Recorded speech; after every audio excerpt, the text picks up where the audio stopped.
Evil nuns और mister meet सीधे बाबा की ओर दौड़ लगा देते हैं और बाबा उन दोनों को अपनी तरफ आता देखकर सीधे उन दोनों पर टूट पड़ते हैं और दोनों को एक साथ स्पीयर मार देते हैं। और ये स्पीयर इतना जोरदार था कि इविल नन और मिस्टर मीट दोनों ग्रैनी के घर की दीवार तोड़कर सीधे अंदर गिरते हैं और बेहोश हो जाते हैं। लेकिन दूसरी तरफ खूनी बाबा इन सब का फायदा उठाकर सिलेंडर मैन को पहले जैसा करने में कामयाब हो जाता है और सिलेंडर मैन पहले जैसा होकर सीधे जमीन पर आकर खड़ा हो जाता है। और इधर बाबा इविल नन और मिस्टर मीट को देख रहे होते हैं कि कहीं ये दोनों अभी होश में तो नहीं है और उनको बेहोश देखकर बाबा ग्रैनी के घर से बाहर निकलते हैं और उनकी नजर सीधा सिलेंडर मैन पर जाती है और सिलेंडर मैन को देखकर बाबा को बहुत ज्यादा गुस्सा आता है और वो सीधे उसकी तरफ दौड़ लगा देते हैं और उसको एक जोरदार स्पीयर लगा देते हैं और सिलेंडर मैन को कुछ करने का मौका ही नहीं मिलता। लेकिन सिलेंडर मैन को इससे ज्यादा फर्क नहीं पड़ता और वो फिर से उठकर बैठ जाता है। ये देखकर बाबा उसका सर पकड़ते हैं और गुस्से मार मार कर सिलेंडर मैन का मुंह लाल कर देते हैं। लेकिन इतने से बाबा का मन नहीं भरता और फिर बाबा उसको एक सुपर किक मार के नीचे गिरा देते हैं जिससे सिलेंडर मैन वहीं पे ढेर हो जाता है। ये देखकर खूनी बाबा को बहुत गुस्सा आ जाता है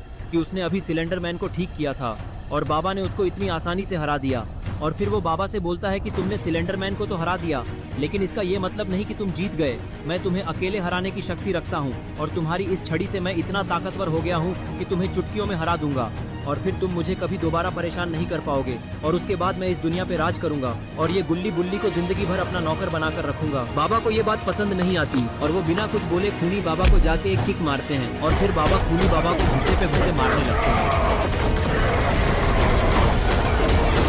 जिससे खूनी बाबा की हालत खराब हो जाती है और लास्ट में एक जोरदार किक खा के खूनी बाबा दूर जाके गिरता है और वही ढेर हो जाता है। और इस तरफ ग्रैनी को होश आ गया है लेकिन उसको कुछ समझ नहीं आता कि यहाँ पे आखिर चल क्या रहा है और वो इधर उधर देखने लगती है और तभी उसको याद आता है कि ग्रैंडपा के पिछवाड़े में तो उनका ही हथियार घुस गया था और वो पीछे मुड़कर जल्दी से ग्रैंडपा की तरफ भाग के जाती है और उनका हथियार उनके पिछवाड़े से निकलने की कोशिश करने लगती है। लेकिन तभी ग्रैनी का पैर फिसल जाता है और वो जमीन पे जाके गिरती है और वो हथियार ग्रैंडपा के पिछवाड़े से निकलकर सीधे जाके ग्रैनी के मुंह में घुस जाता है जिससे ग्रैनी कुछ बोल नहीं पाती और वो वहीं पे तड़पने लगती है। थोड़ी देर ऐसे ही तड़पते तड़पते ग्रैनी बेहोश हो जाती है और तभी ग्रैंडपा को भी होश आने लगता है और वो उठकर खड़े हो जाते हैं और वो ग्रैनी की ऐसी हालत देखकर गुस्सा हो जाते हैं और उनका दिमाग खराब होने लगता है।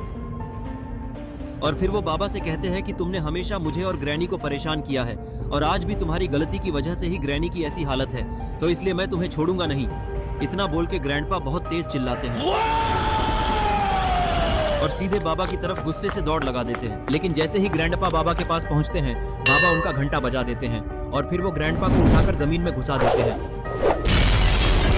और इस धमाके की आवाज सुनकर खूनी बाबा को होश आ जाता है और वो उठकर खड़े हो जाते हैं और सीधे उड़कर कहीं जाने लगते हैं। लेकिन खूनी बाबा उड़कर आखिर कहाँ जा रहे हैं? और तभी वो ग्रैनी के घर के ऊपर आके खड़े हो जाते हैं और बाबा से बोलते हैं कि तुमने आज मेरी बहुत सुताई की है, इसका बदला तो मैं तुमसे लेके रहूंगा, लेकिन उससे पहले तुम मेरे सबसे ताकतवर साथी से मिलो और अगर तुम्हारे अंदर दम है तो पहले उसका सामने करो। और इतना बोलते ही खूनी बाबा किसी को आवाज देके बुलाने लगता है, लेकिन आखिरकार ये किसको बुला रहा है? अरे ये क्या, ये तो तुम सहूर है और ये तो सीधे बाबा की तरफ बढ़ रहा है। और फिर वो सीधे बाबा पे एक जोरदार हमला करता है और बाबा को कुछ करने का मौका ही नहीं मिलता और ये हमला इतना जोरदार था कि बाबा सीधे बेहोश हो जाते हैं और अब उनको वापस होश में आने में बहुत वक्त लगेगा। तभी तुंग सहूर को देखकर बुल्ली बोलता है कि तुम तो वही पेड़ जैसे दिखने वाले शैतान हो जिससे हमारी बाबा के घर जाते वक्त में मुलाकात हुई थी और तुम हमको मारना चाहते थे और तुमको तो सायरन हेड ने हरा दिया था, तो तुम यहाँ कैसे आए? बुल्ली की बात सुनकर तुंग सहूर बोलता है कि अच्छा, तो तुम काले भूत जैसे दिखने वाले एलियन की बात कर रहे हो जिससे मेरी लड़ाई हुई थी। पिछले बार तो उसने मुझे हरा दिया था, लेकिन उसके बाद खूनी बाबा मुझे वहाँ से लेके अपने साथ आ गए थे और उन्होंने मुझे इतनी शक्ति दे दी है कि अब मुझे कोई भी ऐरा गहरा एलियन नहीं हरा सकता, वो तुम्हारा काला भूत भी नहीं। इसलिए अब तुम लोग मरने के लिए तैयार हो जाओ, क्योंकि उस समय तो तुम मुझसे बच गए थे, लेकिन अब तुम्हें मुझसे कोई नहीं बचा सकता, क्योंकि ये तुम्हारा बाबा, इसको तो मैंने पहले ही हरा दिया है और ये तो बहुत कमजोर था, मेरे एक ही हमले से इसकी हवा निकल गई। और तभी गुल्ली रॉड से बोलता है कि रॉड